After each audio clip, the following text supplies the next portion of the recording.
The police just charged or kettled in a blocked group of protesters.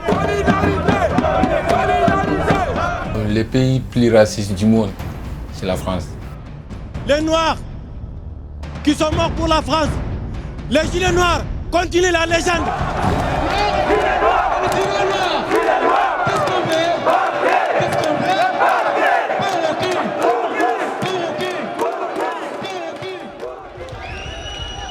Since October 2018, Yellow Vest or Gilets jaunes protests have engulfed France, a grassroots fight for economic justice in reaction to President Emmanuel Macron's neoliberal policies. But alongside his economic reform, Macron has also been quietly changing France's immigration laws, doubling detention periods, speeding up deportations, and limiting asylum applications. In response, another movement has been making itself heard: the Black Vests, or the Gilets Noirs. Les Noirs qui sont morts pour la France, les Gilets Noirs continuent la légende. Notre mission est claire. La France déporte, la France qui nous a colonisés.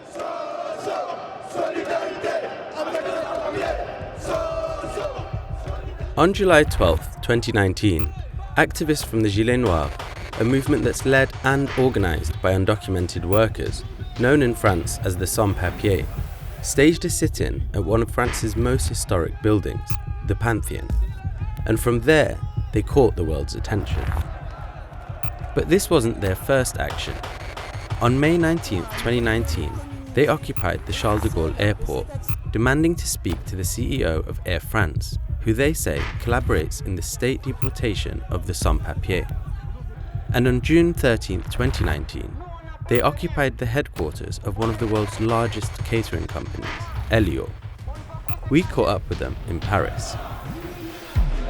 So we're at a protest organised by the Gilets Noirs movement, and they're here to put pressure on a meeting that's happening in this stadium behind me. The idea is that they want this company, Elio, to legalise its workers and all of the rights that come with that.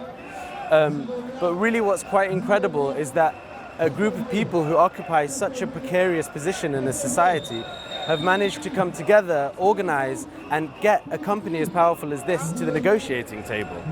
Elio, on a commencé par lui, parce que c'est un grand escroc. C'est des escrocs.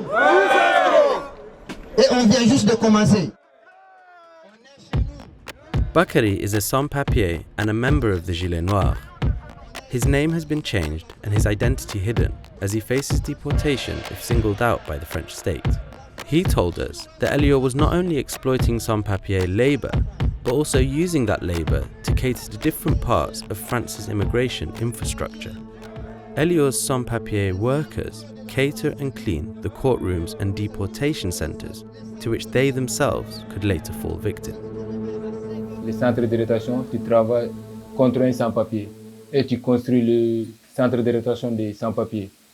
Donc on avait allé attaquer là-bas pour lui dire qu'arrêtez l'exploitation. On n'est plus esclaves. Although there are legal pathways for French companies to normalise the status of sans-papier workers, normalisation comes with labour rights, which companies like Elio would rather avoid. But through their actions, the Gilets Noirs have forced a commitment from Elio to provide paperwork that will begin the process of normalisation for over 200 of its sans-papier workers. Un vidé sans-papier, on voit que le mot sans-papier même, c'est un mot comme un peu de glace. Ici, si tu n'as pas de papier, le patron sait que tu n'as pas de papier, il va t'exploiter. Avant, je suis là, j'ai peur d'aller acheter même le pain. Parce que tu as sans papier, je vois que tous les temps, ils déportent les gens. France detains more undocumented migrants than any other EU country and is one of its biggest deporters. Ala ad-Din and his pregnant wife Tibian are from Sudan. They were detained in the Menil Amalo deportation centre and were due to be deported imminently. We visited Ala ad-Din, but we weren't allowed to bring in any recording equipment, so we interviewed him after by phone. It soon became clear why the centre didn't want cameras inside. My wife is pregnant. You know, it's about 8 days she didn't eat. I told them this, and they said, okay, no problem, but you must give her some water with sugar. They are joking. Pregnant woman, all can she eat? Nothing. She can drink water with sugar. This place is horrible, you know. No one can live in this place. We received the doctor's letter from activists that confirmed that Tibiane was sick, that she was not fit to remain in the deportation centre, and that she should not be deported in her current state of health. Still, the deportation was set to go ahead. I'm wanted, and also my wife, because they arrested us several times, and we have been tortured in Sudan. And they threat us they will kill us. They book for us a flight to return back to Sudan. That means they are killing us.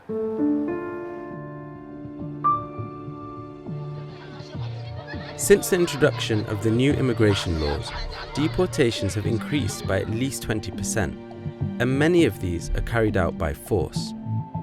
Même s'ils voulaient te débarquer, ils vont t'attacher comme un criminel. Tu ne peux pas parler, tu ne peux pas crier ni rien du tout. Souvent même, ils te droguent. Notre camarade, il était au Sénégal actuellement. Ils sont déportés, alors qu'il n'est pas sénégalais, il est mauritanien. CIMAD is an organisation that works with detainees in France's euphemistically named retention centres. Activists Hortense and Marco have been working in these centres for 2 years. Je ne suis pas dans la tête de Monsieur le Président Macron. Ce qui est sûr, c'est que cette loi, elle est très autoritaire, elle est très répressive. Donc le visage libéral de Macron, c'est une chose, mais par contre, il y a une politique extrêmement répressive à l'encontre des personnes étrangères qui s'est installée, qui était déjà avant, mais qui a été très aggravée par le gouvernement actuel. C'est une question aussi de justice sociale. Il y a des personnes dans le monde qui peuvent voyager avec leur passeport sans avoir d'obstacles pour passer d'un pays à l'autre, d'un continent à l'autre. Et il y a beaucoup de personnes qui n'ont pas cette possibilité. From village residents banding together to block police access to migrants, to activists grounding planes by refusing to sit down, solidarity has come from all corners of French society, upholding that very French heritage of resistance and protest. Danielle Obono is a French MP with the left-wing France Insoumise party and is one of the most active advocates of the rights of the sans-papiers. She told us about the history of this struggle. In France, it started in 1995 as a social movement because at the time those sans-papiers and their supporters stayed in a church in Saint-Bernard, and it's very famous occupation because the government at the time entered the church, which used to be a sacred place and where police couldn't, barge in, and it created a big wave of protest and support for people who were just asking for their administrative papers. The Gilets Noirs are a dynamic new chapter in this story, but across France, multiple struggles are being fought by undocumented workers in parallel. In Paris, sans-papiers workers have organised a strike at one of the country's biggest delivery companies, Chronopost. There we talked to a striking worker. C'est la misère totale. Parce que nous, on travaille là-bas de 3h du matin. Ils vont te donner 30 minutes, 25 minutes, une seule personne de décharger les camions. C'est faisable. Worker exploitation, harsher immigration laws, and pregnant women forcibly deported. Daniela Obono says that this is all part of a tough on immigration image that the French government wants to cultivate. Why do they want that image? Because they pandering to the right wing and the far right electorate. That's obviously, and to win votes, and because I think unfortunately, part of them do believe in that, idea that there's some threat from migrants. It's not just France that's reacting to the perceived threat of migrants in this way. It's a trend across the whole of the EU. Anti-immigrant sentiment in Europe and the resulting increase in support for far-right parties have left centrist politicians like Macron desperately trying to play catch-up, implementing policies that get those votes back. Just outside of Paris, we were faced with the result. Whole communities living in tents on the sides of highways, in conditions of neglect. A family we met told us their story. نحن في واحد أسبوع تسكن هنا، نحن ما أشوف دولة ولا بوليس ولا ناس يساعد. نحن صوماليين وصوماليا يعني صعب في حرب في مشاكل. نحن هربنا أوروبا، نحن فكرنا ممكن أحسن، لكن نحن أشوف الحين هنا صعب كتير. نخاف نحن ممكن ناس يقتلون بالليل، أنا بخاف كل يوم مع العيال كمان. How long have you been living in France? For 1 week. 1 week? And what do you think of it? I like it that we go in a house. What do you want to do when you grow up? You want to go to school or? Yes, I want to go to school and I want to be a teacher. What do you want to teach? English and math. How does it feel to live here with your family, to be here? It's good, but some days it's cold in the night. It's out of these precarious conditions that movements like the Gilets Noirs were born. They say that their movement encompasses the struggles of everyone who is undocumented, and one of their strengths lie in how they're organized. What's really fascinating about the Gilets Noirs movement is that they're organized through their housing. There's a complex of social housing across Paris they're called foyers, and through these foyers they meet, they organize, and then they carry out direct actions. These foyers are spread like a web across the capital. Within them, the activists meet, usually in prayer or common rooms, and plan their actions. It's from these foyers that the Gilets Noirs organized their action at the Panthéon.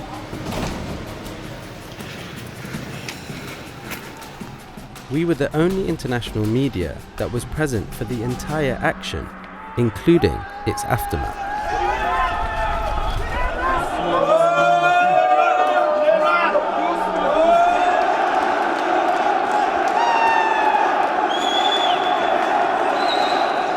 On est des sans-papiers, des sans-voix, des sans-visages.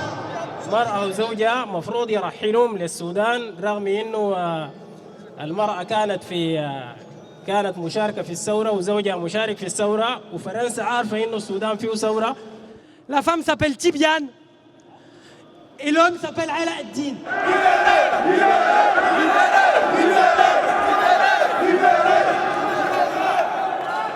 Toutes les femmes gilets noirs sans papier, nous sommes là pour réclamer ce qui nous est dû.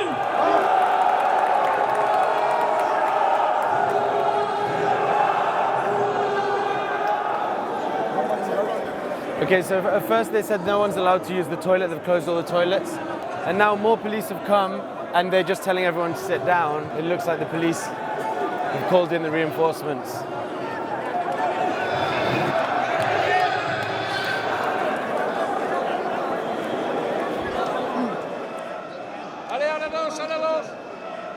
So they've been negotiating with police and they said that they will only leave if they all get to leave together because there's fear of reprisals and also fear that some of them may be arrested and taken to detention centres. And so now they're moving out, but they're moving out all together. But once they were cleared from the building, they weren't allowed to stay together for very long.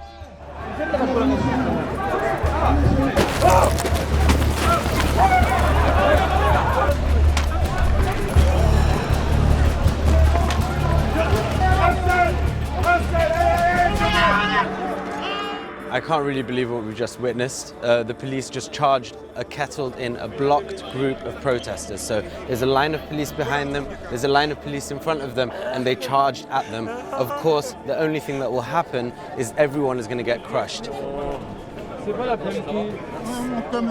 Ça fait mal, mais il faut... On savait, parce que nous, on s'attendait qu'on parte tous ensemble, mais du coup, il veut nous prendre un à un. Du coup, là, maintenant, on est prêt.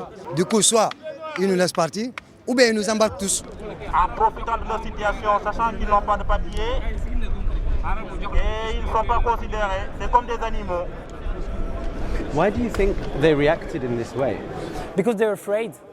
Because the black vests are now a big movement who just are really to go out in public spaces and say we want to exist, and they want to kill this hope.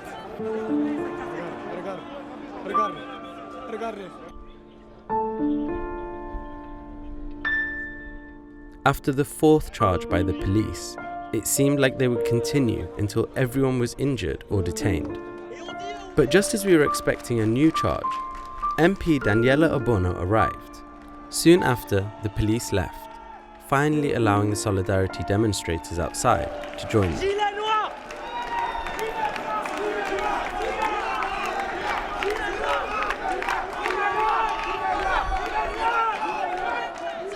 Racisme comme les pays plus racistes du monde, c'est la France.